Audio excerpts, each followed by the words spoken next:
Hello guys, स्वागत है आपका हमारे यूट्यूब चैनल पे। मैं हूं निखिल कुमार और आप देख रहे हैं इल्यूजन क्लासेस। काफी लंबे समय के बाद जो है हम लोग अपने यूट्यूब पे वीडियो लाना स्टार्ट कर चुके हैं। एंड अब जो है रेगुलरली इस चैनल पे जो है वीडियोस आते भी रहेंगे। डेली तो नहीं आ पाएंगे अभी, बट जो है हम ट्राई करेंगे कि वीकली 2 या 3 वीडियोस जो है इस चैनल पे अपलोड होते रहेंगे। अब जो है हमने दोबारा से स्टार्ट किया है, तो अब जो है इसको ब्रेक डाउन नहीं करेंगे और हम लोग जो है कंटिन्यूटी अपने चैनल पे रखेंगे। और आज जो है ये मेरा पहला वीडियो है फेस कैम के साथ, तो अगर कुछ ऊपर नीचे होता है तो आप इसको मैनेज कीजिएगा। बाकी जो है डे टू डे जो है हम अपने वीडियोस को इम्प्रूव करते रहेंगे और जो भी मिस्टेक्स होगा उसको हम जो है दिन प्रतिदिन दूर भी करते चलेंगे। तो चलिए बिना समय को व्यर्थ किए आज हम लोग क्या पढ़ने वाले हैं, क्या सीखने वाले हैं, इस चीज को जानते हैं।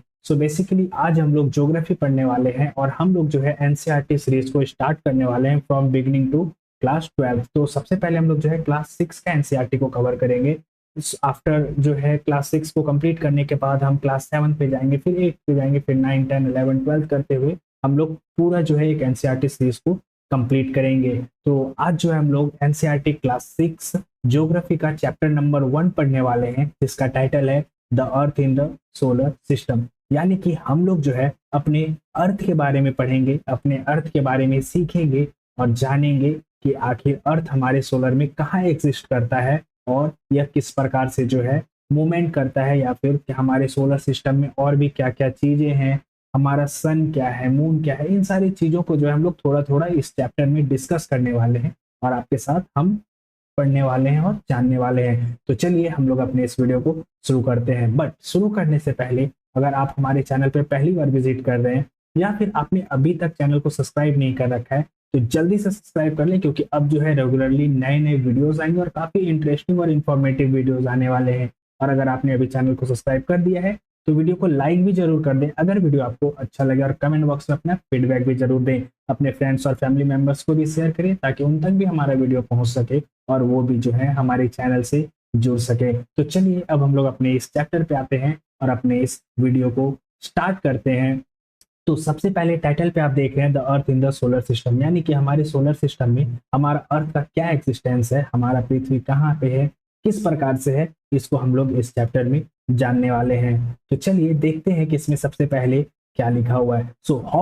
How wonderful it is to watch the sky after sunset, one would first notice one or two bright dots shining in the sky. यानी कि कह रहा है यहाँ पर कि कितना अच्छा लगता है ना स्काई को देखने में आफ्टर सनसेट, यानी कि सूर्यास्त होने के बाद जब हम आसमान की ओर देखते हैं तो हमें जो है आसमान काफी सुंदर लगता है, काफी अद्भुत लगता है देखने में। और जो है एक या दो ही जो है टिमटिमाटा सा कोई जो है डॉट जो है हमें स्काई में देखने को मिलता है। But soon you would see the number increasing, यानी कि जल्दी ही जो है हमें यह देखने को मिलता है कि वह जो टिमटिमाटा सा ऑब्जेक्ट था, जो एक डॉट दिख रहा था हमें, एक या दो डॉट दिख रहा था, उसका जो नंबर है वह जो है इंक्रीज होते जा रहा है, बढ़ते जाता है। You can not count them any more, the whole sky is filled with tiny shiny objects, some are bright others dim. यानी कि अब कह रहा है कि अब जो है जब उसके नंबर्स में इंक्रीज हो रहा है तो क्या है कि हम जो है उसको काउंट अप नहीं कर सकते हैं। और पूरा जो आसमान है, जो स्काई है पूरा का पूरा, वह छोटे छोटे उस टाइनी ऑब्जेक्ट से, यानी कि वो जो हमें छोटा छोटा सा टिमटिमाता सा एक चीज दिख रहा था आसमान में, उससे जो है पूरा आसमान भर चुका रहता है। और कुछ जो है काफी ब्राइट होता है, काफी चमकीला होता है, और कुछ जो है डीम होता है, यानी कि बहुत कम विजिबिलिटी होती है उसकी। It seems as if the sky is studded with diamonds, they all appear to be twinkling, but if you look at them carefully, you will notice that some of them do not twinkle as others do.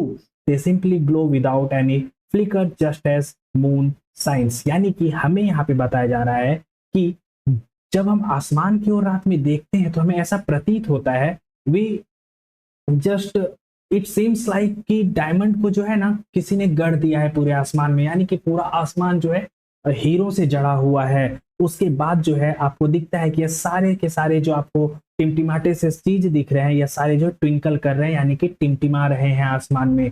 पर आप जब देखते हैं बहुत ध्यान पूर्वक carefully जब उनको देखते हैं तो हम ये नोटिस करते हैं, आप ये नोटिस करते हैं कि कुछ तारे जो हैं या जो कुछ हमें चमकीला वस्तु आसमान में दिख रहा है, वह जो है ट्विंकल नहीं कर रहा है, यानी कि टिमटिमाता नहीं है। यह जो है सिंपली ग्लो कर रहा है, सिर्फ हमें दिख रहा है, व्हाइट सा कोई ऑब्जेक्ट दिख रहा है और उसमें कोई सा भी फ्लिकर नहीं होता है, जैसा कि हमें हमारा मून दिखता है। यानी कि मून जो है, आप जब मून को देखते हैं तो आपको मून कहीं भी टिमटिमाता सा नहीं दिखता होगा, यह एक आपको शाइनी ऑब्जेक्ट के तौर पे हमारे अर्थ से दिखता है। उसी प्रकार से जब आप सारे तारों को एक समान देखेंगे तो आप ऑब्जर्व करेंगे कि कुछ तारे जो हैं उनमें से टिमटिमा नहीं रहे होते हैं, बस वो साइन कर रहे होते हैं। सो along with these objects, you may also see the moon on most of the days. It may, however, appear at different times in different shapes and at different positions. यानी कि क्या कह रहा है ना यहाँ पे कि उन सारे ब्राइट ऑब्जेक्ट्स के साथ,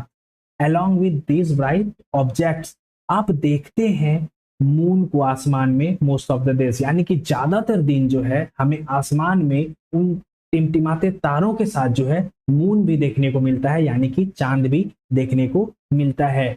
बट क्या है ना कि जो हम मून को देखते हैं, यह हो सकता है कि हम चांद को हर रोज जो है अलग अलग समय में देख सकते हैं, अलग अलग शेप में देख सकते हैं। यानी कि यहाँ पे हमें बता रहा है कि जो चांद का शेप है वह कंटिन्यूअसली जो है हमें चेंज होता हुआ दिखता है, और साथ ही साथ यह हमें अलग अलग पोजीशन पे भी देखने को मिलता है। यानी कि आप देखेंगे कि कभी आपको मून किसी डायरेक्शन में दिख रहा है, वहीं थोड़ी देर बाद या कुछ समय बाद या अगले दिन आपको दिखेगा कि वह मून का जो है डायरेक्शन चेंज हो चुका है और वह एक जगह से दूसरे जगह पे शिफ्ट हो चुका है।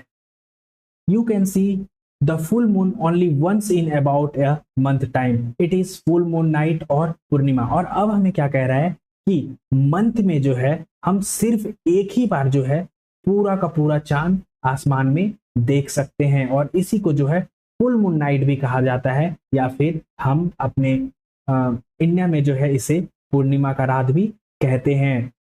उसके बाद fortnight later you cannot see it at all. It is a new moon night or amavasya. On this day you can watch the night sky best provided it is a clear night. तो अब क्या कह रहा है ना कि वहीं पे हर 14 दिन बाद जो है, यानी कि 14 दिन बाद जो है हम चांद को नहीं देख सकते हैं आसमान में। यानी कि चांद जो है हर 14 दिन के बाद हमें विजिबल नहीं होता है, और इसी को जो है न्यू मून नाइट भी कहा जाता है या फिर अमावस्या भी कहा जाता है। यानी कि जब हमें आसमान में चांद नहीं दिखता है तो उस रात को हम अमावस्या का रात कहते हैं, और वहीं जब मंथ में एक बारी जो है हमें आसमान में फुल मून दिखता है, पूरा का पूरा चांद दिखता है, उसी को हम लोग जो है कहते हैं पूर्णिमा या फिर फुल मून नाइट। और जो अमावस्या का रात होता है उस दिन जो है हम रात में जो है स्काई को काफी अच्छे तरीके से ऑब्जर्व कर सकते हैं, और काफी अच्छे तरीके से जो है हमें जो है रात का जो आसमान होता है वो हमें दिखता है। Do you wonder why can't we see the moon and all those bright tiny object during the day time?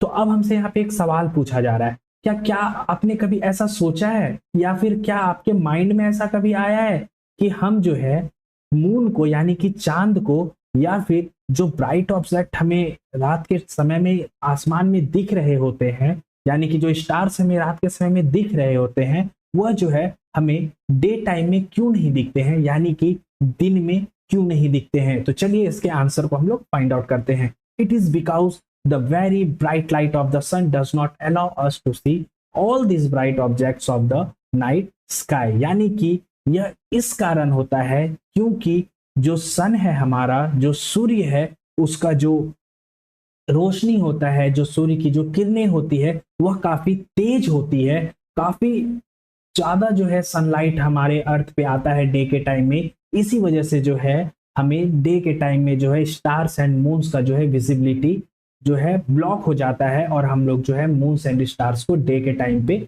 नहीं देख पाते हैं। After that the sun, the moon and all those object shining in the night sky are called celestial bodies. तो अब हमें यहाँ पे एक डेफिनेशन देखने को मिल रहा है अबाउट सेलेस्टियल बॉडी। सो जो सन है, जो हमारा सूर्य है, या फिर जो चांद है, या वो सारे के सारे शाइनिंग ऑब्जेक्ट, जो भी आपको चमकते हुए चीज, जितनी भी चीजें आप आसमान में देख सक रहे हैं, जो भी चीजें आसमान में मौजूद हैं, वो सारे के सारे जो हैं वह सेलेस्टियल बॉडीज कहलाते हैं। उन्हीं को जो है हम लोग सेलेस्टियल बॉडी कहते हैं। Some celestial bodies are very big and hot, they are made up of gases, they have their own heat and light which they emit in large amounts. These celestial bodies are called stars. The sun is a star. तो अब क्या कह रहा है कि कुछ celestial body जो होता है वो काफी बड़ा होता है और काफी गर्म होता है, क्योंकि वह जो है ये सारे के सारे celestial bodies जो कि गर्म होते हैं और जो बड़े होते हैं वह जो है अलग अलग गैसेस से मिलकर बने होते हैं, और उनके पास जो है खुद का हीट, यानी कि उनका जो हीट होता है वो उनका खुद का हीट होता है, और उनमें खुद का लाइट भी होता है जो कि लार्ज अमाउंट में इमिट होता है उनसे। This celestial bodies are called star. और ऐसे ही सेलेस्टियल बॉडीज को जिनके पास खुद का हीट और लाइट होता है उनको जो है हम स्टार कहते हैं, यानी कि तारा कहते हैं। और हमारा सूर्य जो है, जो हमारा सन है, वह भी एक स्टार है। Countless twinkling stars in the night sky are similar to the sun, but we do not feel their heat or light, and they look so tiny because they are very very far from us। यानी कि कह रहा है कि जो अनगिनत तारे हमें आसमान में दिख रहे होते हैं उनके पास भी खुद का हीट और लाइट होता है, बट जो है हम उस हीट को फील नहीं कर सकते हैं। हमें वह जो ताप है, वह जो गर्मी है उस उन स्टार्स का, वह हम तक पहुंच नहीं पाता है, हमें फील नहीं होता है उतना, बिकॉज जो है वह हमारे अर्थ से, या फिर हम कह सकते हैं कि हमारे जो स्टार है सन, उससे जो है काफी बहुत ही अधिक ज्यादा दूर होता है। इस वजह से जो है हमें उनका हीट जो है फील नहीं होता है बिल्कुल भी, या फिर उनका जो लाइट है बहुत ज्यादा अमाउंट में हम तक नहीं पहुंच सकता है, और सिर्फ हमें वह एक टिमटिमाता सा कोई ऑब्जेक्ट विजिबल होता है। वहीं अगर हम इस चैप्टर में आगे देखते हैं तो हमें देखने को मिलता है, you must have noticed that all objects look smaller when seen from a distance. तो यहाँ पे अब हमें कहा जा रहा है ना कि आप, जैसे कि हमने अभी यहाँ पे देखा कि कुछ तारों का दूर होने की वजह से जो है हमें जो है उनका हीट और लाइट जो है हम तक नहीं पहुंच पा रहा है, और हमें जो उसका हीट फील नहीं हो पा रहा है, और दूर ही है वो, इस वजह से जो है वो हमें काफी छोटा दिखता है। इसी तरह से कह रहा है हमें कि आपने यह नोटिस किया होगा, आपने यह कहीं ना कहीं आपने यह सोचा होगा या फिर ध्यान दिया होगा कि जब हम किसी ऑब्जेक्ट को, किसी वस्तु को जो है, किसी चीज को बहुत दूर से देखते हैं तो वह हमें जो है अपने ओरिजिनल साइज से काफी छोटा दिखता है। How small an aeroplane look when it is flying at a great height. और यहाँ पे एग्जाम्पल के तौर पे हमें समझाने के लिए यह भी बताया जा रहा है कि आप जब हम धरती से आसमान की ओर एरोप्लेन को उड़ते हुए देखते हैं तो हमें जो है एरोप्लेन कितना छोटा दिखता है जब वह बहुत ही ज्यादा ऊंचाई पे उड़ता रहता है। वहीं जब आप अगर एरोप्लेन को उड़ान भरते हुए देखेंगे, या फिर जब आप एरोप्लेन को एयरपोर्ट पे खड़े होते हुए देखेंगे, खड़े हुए में देखेंगे, तो उनका जो साइज होता है वह काफी लार्ज होता है। और जब हम उसी एरोप्लेन को इन कंपैरिजन टू एयरपोर्ट हम एयर में देखते हैं, जब आसमान में देखते हैं, काफी हाई हाइट पे देखते हैं, तो वह जो है हमें काफी छोटा सा ऑब्जेक्ट फील होता है, और उसका एरोप्लेन का साइज जो है काफी छोटा दिखता है। While watching the night sky you may noticed various patterns formed by different group of stars, these are called constellation. यहाँ पे अब हमें एक और डिफिनेशन मिल रहा है अबाउट कॉन्स्टेलेशन। तो हमें क्या कह रहा है कि जब आप आसमान की ओर रात में देखते हैं तो आप देखते होंगे कि अलग अलग स्टार जो है मिलकर एक पैटर्न फॉर्म कर रहे होते हैं, किसी आकार को बना रहे होते हैं, और यही जो पैटर्न फॉर्म हो रहा होता है, जो डिफरेंट ग्रुप ऑफ स्टार्स के द्वारा जो पैटर्न फॉर्म हो रहा है, उसी को जो है कॉन्स्टेलेशन कहते हैं। आगे देखते हैं तो उर्सा मेजर और big bear is one such constellation. तो हमें कह रहा है यहाँ पे कि उर्सा मेजर जो है और बिग बियर जो है उन्हीं में से एक कॉन्स्टेलेशन है। One of the most easily recognisable constellation is Saptarishi. सप्त means seven and rishi means sages, यानी कि जो हम लोग इजीली रिकॉग्नाइज कर सकते हैं, हम जो आसमान की ओर देख के जो आसानी से जिन कॉन्स्टेलेशन को, जिन पैटर्न को फाइंड आउट कर सकते हैं, पहचान सकते हैं, विच मीन्स के रिकॉग्नाइज कर सकते हैं, वह है हमारा सप्तऋषि। और सप्तऋषि जो है 2 वर्ड्स से मिलके बना है, that is sapt and rishi. Sapt means 7 and rishi means sages, यानी कि जिनको हम साधु भी कहते हैं।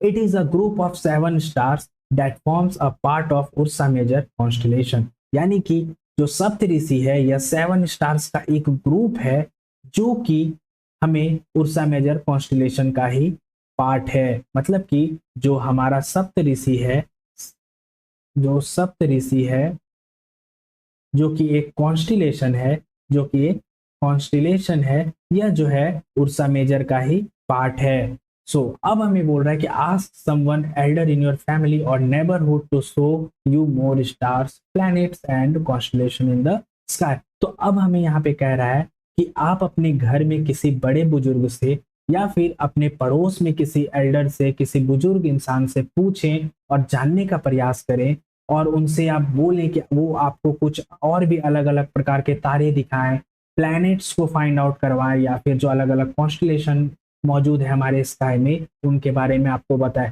बिकॉज एंशिएंट टाइम में क्या हुआ करता था ना कि लोग जो है स्टार को देख के या फिर कह सकते हैं कि उनको जो है काफी अच्छा नॉलेज होता था अबाउट ऑल दीज थिंग्स। वह जो है आपको इजिली स्टार के तरफ देख के तो ये इजिली आपको डिफ्रेंशिएट करके बता सकते हैं कि which one is stars and the object which is not twinkling that is planet, और अलग अलग कॉन्स्टिलेशन को भी वो आपको बता सकते हैं, उनकी ओर आपका ध्यान केंद्रित कर सकते हैं। तो आपको यही बात बताया जा रहा है कि आप अपने एल्डर्स से, बुजुर्गों से, या फिर अगर आपके पास एल्डर्स आपके घर पे नहीं है तो अगल बगल जो पड़ोस में आपके एल्डर्स होंगे, जो ग्रैंड पेरेंट्स होंगे आपके, उनसे भी आप पूछेंगे तो वह भी आपको इजिली फाइंड आउट करा सकते हैं। So in ancient time people use to determine directions during the night with the help of stars. The north star indicate north direction, it is also called the pole star. तो क्या कह रहा है ना कि प्राचीन टाइम में जो है ना, प्राचीन वक्त जो था, जो काफी पहले का समय था, एंशिएंट टाइम हुआ करता था, उसमें जो है ना लोग तारों को जो है डायरेक्शन को फाइंड आउट करने के लिए यूज करते थे। यानी कि तारों की मदद से, स्टार्स के मदद से जो है रात में वह जो है डायरेक्शन को फाइंड आउट किया करते थे। बिकॉज जो एंशिएंट टाइम था, एंशिएंट टाइम में लोगों के पास जो है कोई भी कॉम्पास या फिर ऐसा कोई भी इंस्ट्रूमेंट नहीं हुआ करता था जिससे कि वह जो है डायरेक्शन का पता लगा सकते थे। बट वो जो है स्टार को देख के यह पता लगा लेते थे कि कौन सा डायरेक्शन किस ओर लोकेटेड है। सो जो बता रहा है कि जो नॉर्थ स्टार था वह जो है नॉर्थ डायरेक्शन को इंडिकेट करता था और इसी को जो है पोल स्टार भी कहा जाता है। It always remains in the same position in the sky. और ये इसका जो जो पोल स्टार है, जो नॉर्थ स्टार है, उसका पोजिशन कभी चेंज नहीं होता है और वह जो है हमेशा जो है एक ही डायरेक्शन में आपको आसमान में देखने को मिल जाएगा। We can locate the position of pole star with the help of Saptarishi. तो हमें अब यहाँ पे कहा जा रहा है कि हम जो है सप्तऋषि का मदद से, सप्तऋषि का हेल्प लेके जो है पोल स्टार को फाइंड आउट कर सकते हैं या फिर पोल स्टार के लोकेशन को जो है पॉइंट आउट कर सकते हैं। सो अब कह रहा है कि लुक एट फिगर 1.1। इस वाले फिगर को हमें देखने को बताया जा रहा है कि इस फिगर में हमें देखना है और you will notice that an imaginary line is drawn joining the pointer stars and extended further it will point to the pole star। यानी कि हमें यहाँ पे बताया जा रहा है कि यहाँ पे जो है एक इमेजिनरी लाइन ड्रॉ किया गया है। यानी कि ये जो सप्तऋषि है, ये देखिए आप, ये हो गया आपके 1 2 3 4 5 6 एंड 7। ये जो 7 स्टार्स हैं जो कि ये पैटर्न का फॉर्मेशन कर रहे हैं, जो पैटर्न बना रहे हैं, इसी को जो है हम लोग कॉन्स्टिलेशन कहते हैं, जो कि अभी हमने पढ़ा था। और यह जो है एक उर्सा मेजर का ही फॉर्म है। और हम इसके जो पॉइंटर स्टार्स हैं, यानी कि ये दो जो स्टार्स हैं, स्टार नंबर 6 एंड 7 को जो है इसके थ्रू जो है एक इमेजिनरी लाइन ड्रॉ करके हम जो है पोल स्टार को या फिर नॉर्थ स्टार को स्काई में फाइंड आउट कर सकते हैं। उसी चीज को यहाँ पे हमें जो है बताया गया था। अब देखिए, some celestial bodies do not have their own heat and light, they are lit by the light of stars. Such bodies are called planets. The word planet come from the Greek word planetai which means wanderers। यानी कि अब जो है हमें यह देखने को मिलता है कि कुछ ऐसे भी सेलेस्टियल बॉडीज हैं जिनके पास की खुद का हीट एंड लाइट नहीं होता है, यानी कि उनमें कोई भी उष्मा या फिर ऊर्जा नहीं होता है। और ऐसे ही सेलेस्टियल बॉडीज को जो है प्लैनेट कहा जाता है और इनको जो लाइट और हीट प्राप्त होता है वह जो है स्टार से प्राप्त होता है, यानी कि उनके जो है तारे से उनको उनका हीट एंड लाइट प्राप्त होता है। और प्लैनेट जो है, और इसी को हम लोग प्लैनेट कह रहे हैं। और प्लैनेट जो है, यह जो है एक ग्रीक वर्ड प्लेनेटाइज से बना हुआ है, जिसका मीन्स होता है वॉन्डरर्स, यानी कि वॉन्डरर्स उनको कहते हैं जो कि अलग अलग जगह पे घूमते फिरते रहते हैं, अलग अलग जगह पे जाते रहते हैं। The earth on which we live is a planet, और जिस अर्थ पे हम लोग रह रहे हैं, यानी कि पृथ्वी पे जो हम रह रहे हैं, यह भी एक ग्रह है, एक प्लैनेट है। It gets all its heat and light from the sun which is our nearest star. If we look at the earth from a great distance, say the moon, it will appear to be shining just as moon. यानी कि अगर हम अपने planet को या फिर अपने अर्थ को काफी ऊंचाई से देखते हैं, काफी ऊपर से देखते हैं, अगर मानते हैं हम कि अपने अर्थ को चांद पे जाके देखते हैं, तो हमें जो है अर्थ भी जो है चांद सा ही चमकता हुआ या फिर जगमगाता हुआ प्रतीत होगा। जैसा कि हम लोग अर्थ से मून की ओर देखते हैं, या फिर अर्थ से हम लोग कह सकते हैं कि अदर सेलेस्टियल बॉडीज को देखते हैं, तो हमें टिमटिमाटा सा नजर आता है। या फिर हम इजिली यह जाने कि जो हमारा खुद का सैटेलाइट है मून, उसको देखते हैं तो वह हमें लाइटिंग करता हुआ नजर आता है। उसी प्रकार से जब हम मून से या फिर ग्रेट हाइट से अर्थ की ओर देखते हैं, तो यह भी जो है हमें लिटअप दिखता है, यानी कि जगमगाता हुआ यह प्रतीत होगा, दिखेगा। The moon that we see in sky is a satellite, यानी कि जो हम लोग मून को अपने स्काई में देख रहे हैं, यह एक सैटेलाइट है। और यह एक मैनमेड सैटेलाइट नहीं है, बल्कि मून जो है हमारा नेचुरल सैटेलाइट है, यानी कि प्रकृति द्वारा प्रदान की गई हमें सैटेलाइट है moon. So it is a companion of our earth and moves around it. तो यही पे कह रहा है कि मून जो है अर्थ का एक कंपेनियन है, और अर्थ के जो है चारों ओर जो है मून हमेशा चक्कर लगाते रहता है, घूमते रहता है। Like our earth, there are 7 other planet that get heat and light from the sun, some of them have their moons too. यानी कि अब हमें कह रहा है कि जैसा कि हमारा पृथ्वी एक ग्रह है, उसी तरह से जो है as same as our earth, there were more 7 planets in our solar system. और कुछ के पास जो है उनके मून्स भी हैं, यानी कि कुछ प्लैनेट्स के पास उनके भी खुद के नेचुरल सैटेलाइट्स मौजूद हैं। सो अब हम लोग जानते हैं अबाउट सोलर सिस्टम। तो the sun, 8 planet, satellites and some other celestial bodies known as asteroid and meteoroids.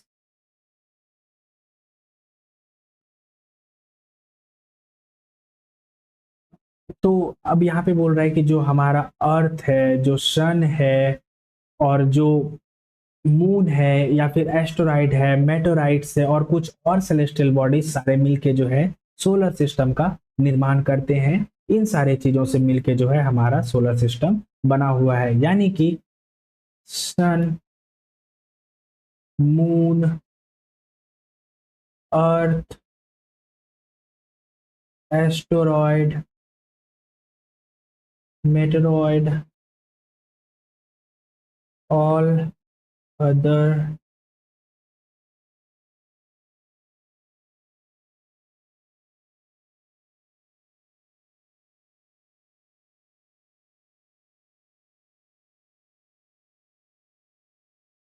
all other planets and some celestial bodies from the solar system. यानी कि इन सारी चीजों को मिला के जो है सोलर सिस्टम का निर्माण होता है। We often call it a solar family with the sun as it head. और हम जो है इन सारी चीजों को जो है एज अ सोलर फैमिली भी कहते हैं। इनको इस प्रकार भी हम लोग जानते हैं, जिसका कि मुखिया जो है सन है, यानी कि सूर्य जो है सोलर सिस्टम का हेड होता है। उसके बाद अब हम लोग जानते हैं सन के बारे में कि आखिर सन क्या है और इनमें क्या क्या चीजें हमें देखने को मिलती है। सो सन is in the center of the solar system. It is huge and made up of extremely hot gases. It provides the pulling force that binds the solar system. यानी कि क्या कह रहा है यहाँ पे कि जो सन है वह जो है हमारे सोलर सिस्टम का सेंटर है। यानी कि हमारे सोलर सिस्टम के सेंटर पे जो है सन एग्जिस्ट करता है, सन देखने को मिलता है, पाया जाता है। और यह जो है एक बहुत बड़ा सा गैस का बना हुआ है, मतलब बहुत बड़ा सा एक गोला है जो कि गैसेस से बना हुआ है, एक्सट्रीम हॉट गैसेस से बना हुआ है, that is hydrogen and helium. So mainly जो है हमारा जो सन बना हुआ है वह हाइड्रोजन और हीलियम से बना हुआ है, और इसी वजह से जो है हमारा सन काफी ज्यादा गर्म है होता है। इसे एक जो है काफी ज्यादा हॉट स्टार के तौर पर रिकॉग्नाइज किया जाता है, and it is the head of our solar system. उसके बाद जो है यह जो है सन से ही जो है हमारे जो प्लैनेट्स हैं और भी काफी सारे वह जो है बंधे होते हैं। उन्हीं के जो है फोर्स से जो है सारे प्लैनेट्स बंधे हुए हैं और उनके चारों ओर चक्कर लगा रहे होते हैं। The sun is the ultimate source of heat and light for the solar system, but that tremendous heat is not felt so much by us because despite being our nearest star, it is far away from us. The sun is about 150 kilometre away from the अर्थ। तो अब क्या कह रहा है ना कि जो सन है ना, सन ही हमारे अर्थ के लिए या फिर और भी जो प्लैनेट्स हैं हमारे सोलर सिस्टम में उनके लिए जो है हीट एंड लाइट का जो है अल्टीमेट सोर्स है। उन्हीं से जो है हम पृथ्वी वाले लोग जितने भी हैं या जो पृथ्वीवासी हैं या फिर और भी जो प्लैनेट्स हैं वहां तक जो है हीट एंड लाइट पहुंच पा रहा है। और ताकि हमने अभी देखा कि सन में जो है काफी ज्यादा हीट होता है, काफी ज्यादा गर्म होता है सन, और वो काफी ज्यादा हीट को जो है छोड़ता भी है। उसके बावजूद भी हम उनसे ही हीट और लाइट ले रहे हैं, पर हम उतने ज्यादा अमाउंट में हीट को फील नहीं करते हैं। दैट इज बिकॉज हमारा नजदीकी तारा होते हुए भी जो है सन हमारे अर्थ से काफी दूर है, and that distance is about more than 150 million kilometre, यानी कि 150 मिलियन किलोमीटर दूर जो है हमारे अर्थ से सन का डिस्टेंस होता है। सोचिए 150 मिलियन किलोमीटर दूर जो हमारा सन है वह हमारा नियरेस्ट स्टार है। और डे टू डे जैसे कि हमारे इन्वायरमेंट का टेम्परेचर राइज होते जा रहा है बिकॉज ऑफ अस, हमने ही जो है हमारे इन्वायरमेंट को मॉडिफाई किया है, हमने काफ़ी ज़्यादा खिलवाड़ किया अपने इन्वायरमेंट से, उसके कारण जो है हीट जो है बढ़ते जा रहा है, हीट वेव्स हमें देखने को मिल रहा है। तो सोचिए उतनी दूर होते हुए भी जो है हमें इतना ज़्यादा हीट अवे फील हो रहा है। बट अगर ये सोचिए कि अगर हमारा अर्थ सन के थोड़ा भी नज़दीक होता तो अभी हमारा क्या हाल होता। I don't think life is possible on earth if we are much more closer than earth, sorry closer than sun. So आगे देखते हैं। तो हमने अभी सन के बारे में जाना, अब हम लोग देखते हैं व्हाट इज प्लैनेट, और प्लैनेट क्या होता है इनको हम लोग जानते हैं। So there are 8 planets in our solar system in order of their distance from the sun. They are Mercury, Venus, Earth, Mars, Jupiter, Saturn, Uranus and Neptune. यानी कि हमारे पृथ्वी के समान ही हमारे ग्रह हमारे सोलर सिस्टम में जो है हमारे सौरमंडल में जो है 8 और ग्रह मतलब 7 और ग्रह जो है देखने को मिलते हैं। और उनके डिस्टेंस के अकॉर्डिंग अगर हम नाम के बारे में बात करें तो that is mercury, Venus, earth, Mars, Jupiter, Saturn and Uranus and Neptune. ये सारे के सारे जो हैं अर्थ के अलावा हमारे पास और भी प्लैनेट्स हैं जो कि हमारे सोलर सिस्टम में एग्जिस्ट करते हैं। सो अगर यहाँ पे आपको एक फॉर्मूला भी बताया गया है कि आप इस प्रकार से जो है आप इनको याद रख सकते हैं सोलर सिस्टम में मौजूद सारे प्लैनेट्स के नाम को। सो अगर आप इजीली सोलर सिस्टम के नाम को ही सिर्फ याद रखिए, इसको आपको इस फॉर्मूले से तो ज़्यादा इजी हमें इसको याद करना रह जाएगा। सो आप इजीली ऐसे ही याद कर सकते हैं। So all the 8 planets of the solar system move around the sun in fixed path. These paths are elongated. They are called orbits. Mercury is nearest to the sun. It takes only about 88 days to complete one round along its orbit. तो अब हमें कह रहा है कि सारे 8 planet जो है सोलर सिस्टम में सूर्य के चारों ओर जो है एक फिक्स पाथ पे घूमते हैं। यानी कि जो हमारा सेंटर है सन, जो हमारे सोलर सिस्टम का सेंटर है उसके चारों ओर जो है सारे प्लैनेट्स अपने फिक्स्ड पाथ में घूमते हैं। यानी कि जो उनका घूमने का जो रास्ता होता है वह जो है फिक्स होता है। ये नहीं होता है कि अभी यहाँ पे घूम रहे हैं, थोड़ी देर बाद चलते चलते इधर से घूम लेते हैं, फिर मन किया तो ऐसे ही चलो बीच से सन के, नहीं। ऐसा होता है कि उनका पाथ जो होता है, उनका रास्ता जो होता है वह जो है फिक्स होता है। और देखें तो इसी को जो है हम लोग ऑर्बिट कहते हैं। और सारे प्लैनेट्स में से मरकरी जो है सबसे नजदीकी प्लैनेट है सन के, यानी कि सन से सूर्य से सबसे नजदीक जो ग्रह है वह मरकरी है। और सूर्य के चारों ओर चक्कर लगाने में जो है मरकरी को सिर्फ और सिर्फ 88 डेज लगते हैं। और यह जो हमारा ऑर्बिट होता है ना, ये ऑर्बिट जो है इसका जो शेप होता है यह इलेप्टिकल होता है, और यह जो है पाथ जो है ऑर्बिट का यह जो है इलोंगेटेड होता है। तो उसके बाद हमें देखने को मिलता है कि Venus is considered as Earth twin because its size and shape are very much similar to the Earth। तो अब जो है वीनस जो प्लैनेट है, जो कि मरकरी के बाद वीनस आ रहा था, हमारा जो सेकंड क्लोजेस्ट प्लैनेट है सन से, वह जो है अर्थ का ट्विन प्लैनेट के तौर पे भी रिकॉग्नाइज किया जाता है। उनको हम अर्थ का ट्विन भी जानते हैं। That is because of its size and shape, क्योंकि उनका आकार जो है और जो उनका साइज है वह जो है अर्थ के ही समान है, इसी वजह से हम उनको जो है अर्थ का ट्विन प्लैनेट भी कहते हैं। Till recently August 2006, Pluto was also considered a planet. However, in a meeting of the International Astronomical Unit, a decision was taken that Pluto, like other celestial objects, Ceres 2003 UV, discovered in recent past, may be called as dwarf planet। यानी कि अगस्त 2006 से पहले तक हमारे solar system में जो है 9 planets हुआ करते थे, 9 ग्रह हुआ करते थे। बट आफ्टर द मीटिंग 2000 अगस्त 2006 में जो मीटिंग हुआ था, इंटरनेशनल एस्ट्रोनॉमिकल यूनियन का जो मीटिंग हुआ था, उसके बाद जो है प्लूटो को जो है as a dwarf planet declare कर दिया गया था।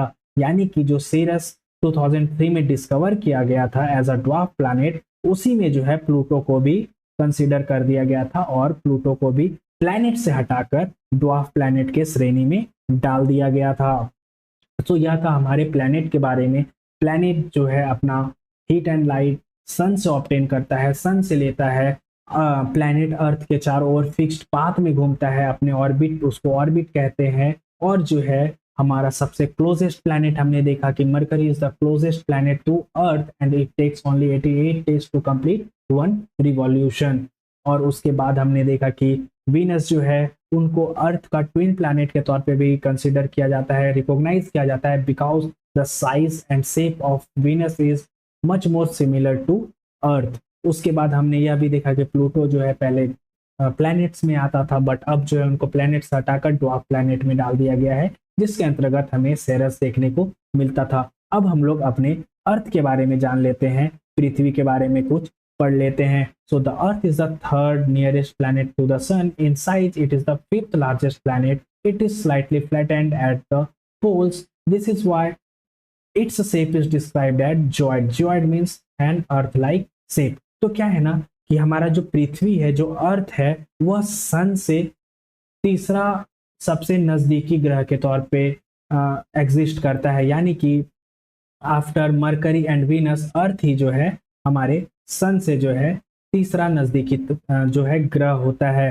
और अगर हम साइज के टर्म में बात करें, अगर उसके साइज के बेसिस पे बात करें, तो अर्थ जो है fifth largest planet of solar system होता है। यानी कि सोलर सिस्टम में मौजूद सभी 8 ग्रहों में से साइज के आधार पर अर्थ का पोजीशन 5वां होता है। और अर्थ के शेप के बारे में अगर हम जाने तो अर्थ जो है जियोइड शेप का होता है। जियोइड शेप उन शेप को कहते हैं जिसका कि जो पोलर साइड होता है, यानी कि ऊपर का और जो ऊपर का जो पोजीशन होता है वह थोड़ा सा चिपटा होता है, और बीच का जो पोजीशन होता है वह थोड़ा सा बीच से ऐसे बाहर की ओर निकला हुआ होता है। So geoid means an earth like shape. तो जियोइड का मतलब ये होता है अर्थ के आकार का कोई जो अर्थ का आकार की तरह आपको दिखे, उसी को जियोइड कहा जा रहा है। Condition favourable to support life are probably found only on earth. The earth is neither too hot not too cold. It has water and air which are very essential for our survival. यानी कि कह रहा है कि सारे 8 ग्रहों में से जो है सिर्फ और सिर्फ लाइफ का जो एग्जिस्टेंस ऐसा माना जाता है कि सिर्फ और सिर्फ लाइफ जो है अर्थ पे ही एग्जिस्ट किया जाता है। जो जीवन पाया जाता है वह सिर्फ और सिर्फ पृथ्वी पर ही पाया जाता है। और पृथ्वी का जो टेम्परेचर है, जो एटमॉस्फेयर है, जो क्लाइमेट है, वह जो है ना ही बहुत ज़्यादा गर्म है और ना ही बहुत ज़्यादा ठंडा है। और पृथ्वी पे जो है हवा और पानी भी पाया जाता है, जो कि यहाँ पे जीवन के लिए काफ़ी ज़्यादा फेवरेबल होता है, जीने के लिए काफ़ी ज़्यादा एसेंशियल यानी कि महत्वपूर्ण होता है। The air has life supporting gases like oxygen. Because of this reason, the Earth is a unique planet in the solar system. So जो एयर है, जो एयर लाइफ सपोर्टिंग गैस होता है एयर में, लाइक ऑक्सीजन, जिसके कारण की जीवन यापन हो, जिसके कारण की जीवन संभव होता है, वह जो है सिर्फ और सिर्फ अर्थ में ही हमें अभी तक में फाइंड आउट हुआ है कि अर्थ में ही सिर्फ पाया जाता है। और जो है इसी कारण से जो है अर्थ को एक यूनिक प्लैनेट के तौर पे भी जाना जाता है in solar system. Because of the existence of life, earth is considered as unique planet in our solar system. So after that, from the outer space, the Earth appears blue because its 2/3 surface is covered by water. यानी कि अगर हम outer space से देखते हैं तो जो अर्थ है वह हमें ब्लू कलर का दिखता है, क्योंकि 2/3 पार्ट जो है हमारे अर्थ का वह पानी से घिरा हुआ है, और इसी वजह से जो है इसको ब्लू प्लैनेट भी कहा जाता है।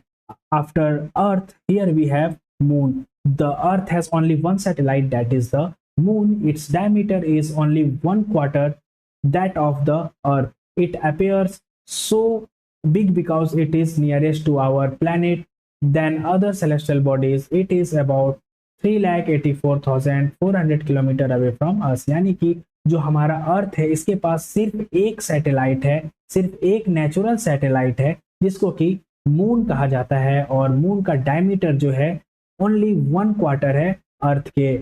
यानी कि अर्थ के साइज का अगर बात करें, अर्थ के साइज के सिर्फ 1/4 जो है, हमें 1/4 कह सकते हैं, हम 1/4 कह सकते हैं अर्थ के डायमीटर के। यानी कि 4 मून अगर मिला दिया जाए तो हमें एक अर्थ के बराबर देखने को मिलेगा। और अगर बात करें हम, तो यह हमें इतना बड़ा इसलिए दिखता है, यानी कि और अदर सेलेस्टियल बॉडीज के कंपैरिजन में जो हम स्टार्स देखते हैं या फिर जो प्लैनेट्स हमें स्काई में विजिबल होता है, उनके कंपैरिजन में हमें मून इसलिए बड़ा दिखता है क्योंकि यह जो है हमारे अर्थ से काफी नजदीक है, और इसका डिस्टेंस है 3,84,400 किलोमीटर। और इसके बाद अगर हम देखें तो अब आप जो है कंपेयर कर सकते हैं डिस्टेंस ऑफ सन और distance of moon from the earth. यानी कि अब आप यहाँ से जो है तुलना कर सकते हैं कि किन दो चीजों के डिस्टेंस में, तो पृथ्वी से सूर्य की दूरी और पृथ्वी से चंद्रमा की दूरी का जो डिस्टेंस है, इसको आप आपस में तुलना कर सकते हैं, कंपेयर कर सकते हैं। The moon moves around the earth in about 27 days. It is exactly the same time to complete one spin. As a result, only one side of the moon is visible to us on the earth. यानी कि कह रहा है यहाँ पर कि अर्थ जो है पृथ्वी के चारों ओर जो है घूमने में, पूरी चारों ओर परिक्रमा लगाने में जो है 27 डेज लेता है, और वो अपने एक्सिस पे भी घूमने में जो है 27 डेज ही ऑलमोस्ट लेता है। इसी कारण से जो है हमें जो है मून का सिर्फ एक ही पार्ट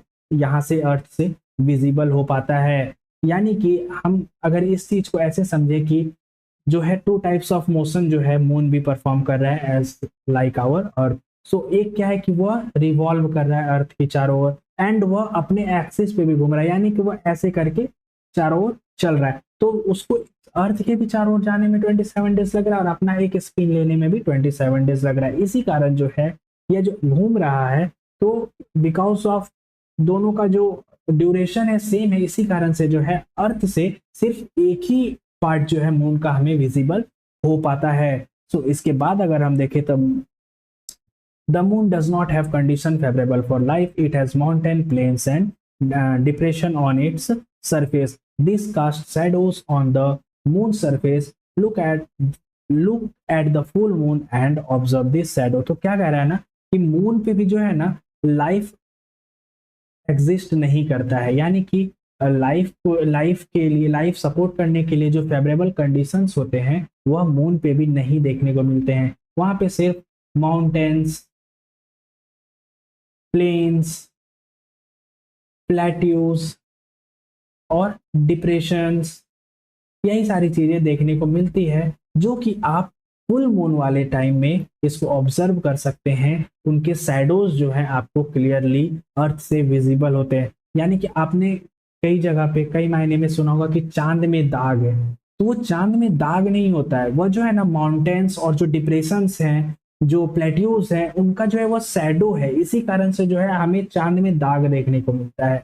और उसको दाग नहीं कहते हैं। This all are the depressions and basically it is this shadow of mountains, plateaus and all other things that exist on moon. So उसके बाद हमें देखने को मिलता है एस्टेरॉइड्स। तो अब देखते हैं कि एस्टेरॉइड्स क्या होता है। Apart from sun, planets and satellites, there are numerous tiny bodies which also move around the sun, this bodies are called asteroids. यानी कि कह रहा है कि तारे, ग्रहों और सैटेलाइट्स को छोड़कर जो है और भी कुछ छोटी छोटी जो है चीजें हमारे सन के चारों ओर घूमते रहती है, मौजूद होती है, इसी को जो है हम एस्टेरॉइड कहते हैं। और ये एस्टेरॉइड पाया कहाँ जाता है, तो यह जो है मार्स और जुपिटर के ऑर्बिट के बीच में पाया जाता है। यानी कि मार्स अगर सन के चारों ओर घूम रहा है और ये जुपिटर है, ये जुपिटर का एक्सिस है, तो ये जो बीच वाला एरिया है ना,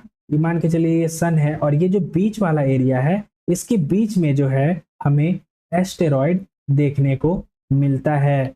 और यह जो है साइंटिस्ट यह भी बिलीव करते हैं कि ये जो एस्टेरॉइड्स है यह भी कभी ना कभी बहुत साल पहले जो है प्लैनेट का ही हिस्सा हुआ करते थे, एक प्लैनेट ही हुआ करते होंगे या किसी प्लैनेट का कोई पार्ट हुआ करते होंगे जो कि काफी समय पहले जो है एक्सप्लोड कर गया था, यानी कि विस्फोट हो गया है और वह वहां पे जो है कंटिन्यूअसली वहां पे एग्जिस्ट कर रहा है, घूम रहा है मार्स और जुपिटर के बीच में। सो इसके बाद एस्टेरॉइड्स के बाद हमें देखने को मिलता है meteoroids. So the small piece of rock which moves around the sun are called meteorites. Sometimes these meteorites come near the earth to tend to drop upon it। यानी कि कह रहा है कि छोटे छोटे रॉक्स जो हैं, छोटे छोटे रॉक्स के टुकड़े जो हैं सूर्य के चारों ओर जो घूमते रहते हैं, यानी कि सूर्य के चारों ओर घूमने वाले छोटे छोटे रॉक्स जो हैं, इनको जो है मेटेरॉइड्स कहते हैं।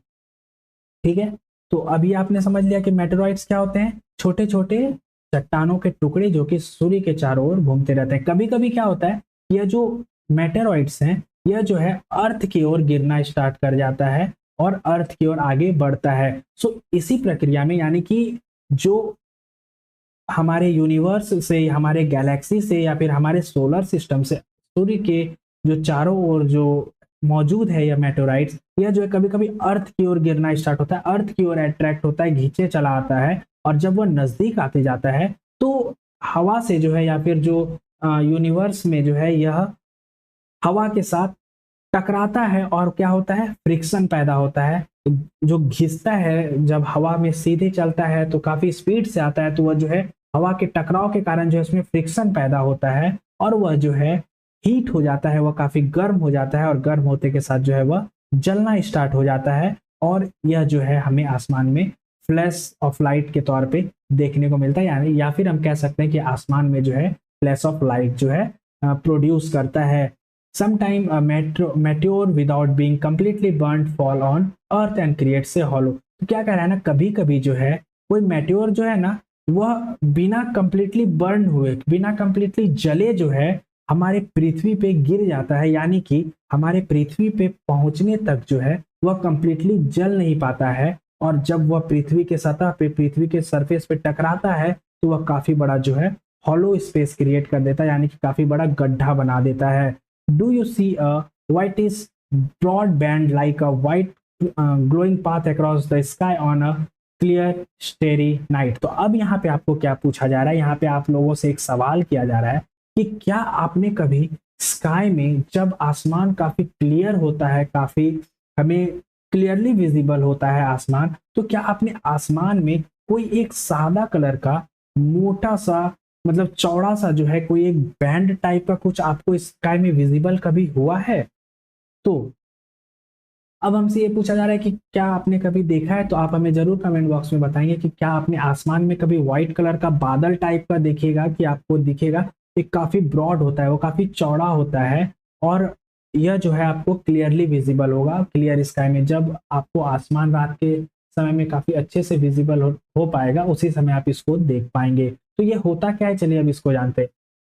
It glowing path across the sky, sorry, it is a cluster of millions of star. यानी कि यह क्या है, मिलियंस ऑफ स्टार का एक क्लस्टर है। The band is the milky Way galaxy. और जो ये मिलियंस ऑफ स्टार का जो ये क्लस्टर है, उसी के बैंड को क्या कह रहा है?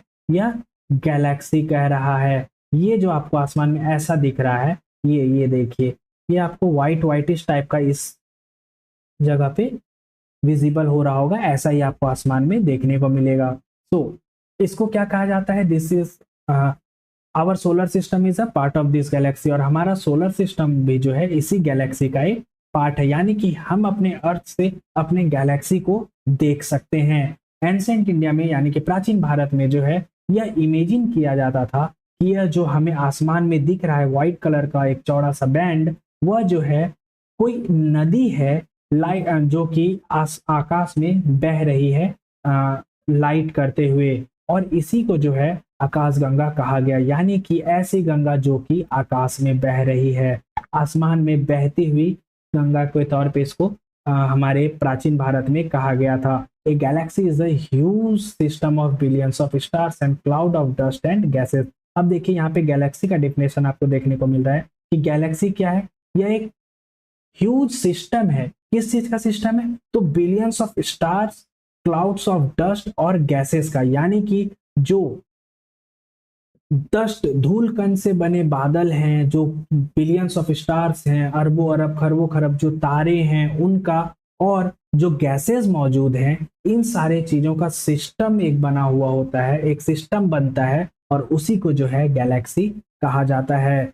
There are millions of such galaxies that makes the universe. और हम जो है मिल्की वे गैलेक्सी का पार्ट हैं, बट हमारे मिल्की वे गैलेक्सी की तरह जो है और भी हमारे यूनिवर्स में काफी मिलियंस, मतलब कि आप कह सकते हैं कि 10 लाख 20 लाख गैलेक्सी, कितने गैलेक्सी और मौजूद होंगे जो कि हमारे यूनिवर्स में एग्जिस्ट करते हैं, और ये सारे गैलेक्सी मिलकर ही जो है ब्रह्मांड का निर्माण करते हैं। It is difficult to imagine how big the universe is. Scientists are still trying to find out more and more about it. तो क्या कह रहा है ना कि हमारे लिए काफी डिफिकल्ट है, काफी ज्यादा जो है ना कठिन है यह इमेजिन करने का कि हमारा ब्रह्मांड कितना बड़ा हो सकता है। और हमारे जो साइंटिस्ट्स हैं, जो वैज्ञानिक हैं, वह जो है दिन प्रतिदिन जो है इसके बारे में और ज्यादा खोज करते जा रहे हैं, और इसके बारे में ज्यादा से ज्यादा जानने का प्रयास कर रहे हैं। We are not certain about its size, but we know that all of us, you and I, belong to this universe. तो क्या है ना कि हमें यह कहा जा रहा है, यहाँ पे हमें यह बताया जा रहा है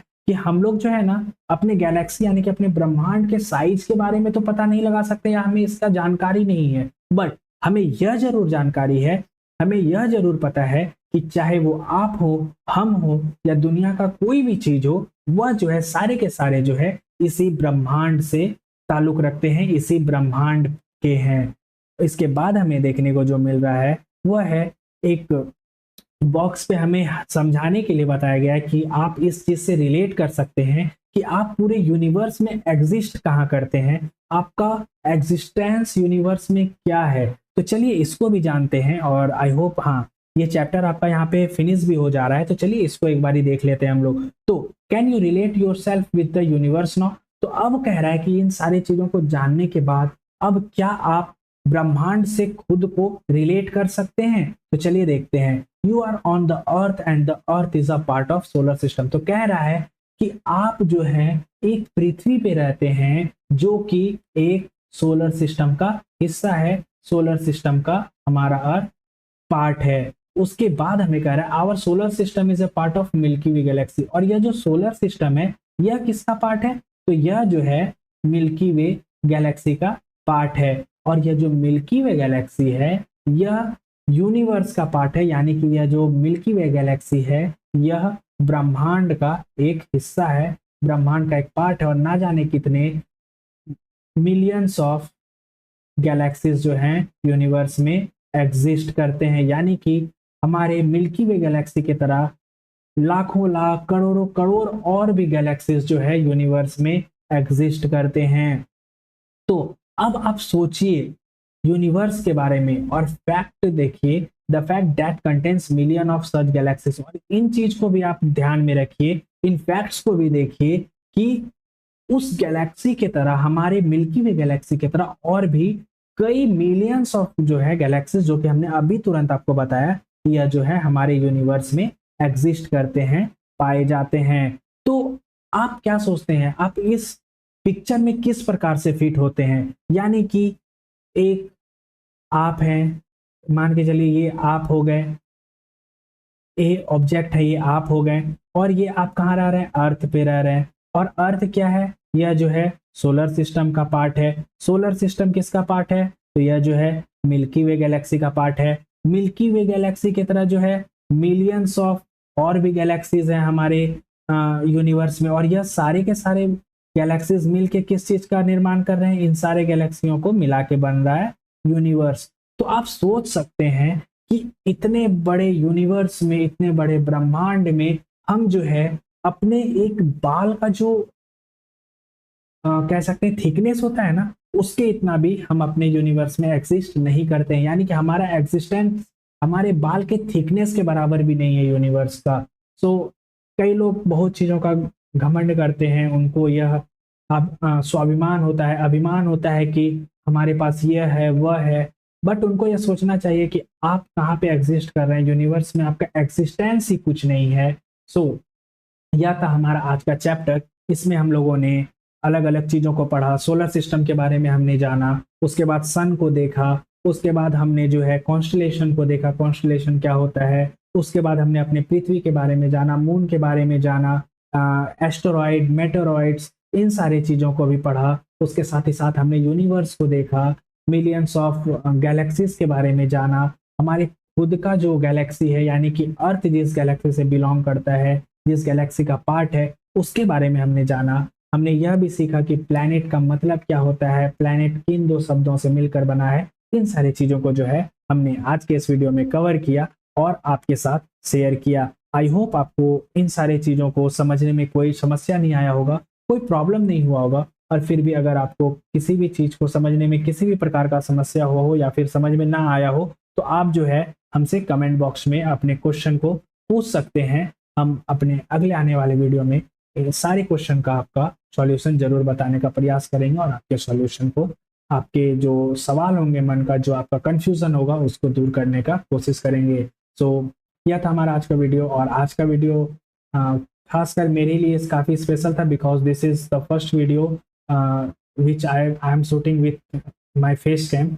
सो अगर आपको इसमें कोई गड़बड़ी लगा हो या फिर आपको कुछ ऊपर नीचे लगा हो कि फेस कैम को मैं मैनेज नहीं कर पा रहा हूँ, या फिर कहीं पे किसी प्रकार का और आपको लग रहा हो कि सुधार करने की ज़रूरत है, तो इस चीज़ को भी आप कमेंट बॉक्स में ज़रूर बताइएगा। तो मिलेंगे फिर से एक बार अलग से और किसी और नए टॉपिक के साथ, नए चैप्टर के साथ। और अगले वीडियो में जो है हम लोग चैप्टर नंबर 2 को डिस्कस करेंगे और उसके बारे में जानेंगे कि उस चैप्टर में क्या क्या देखने को मिलता है।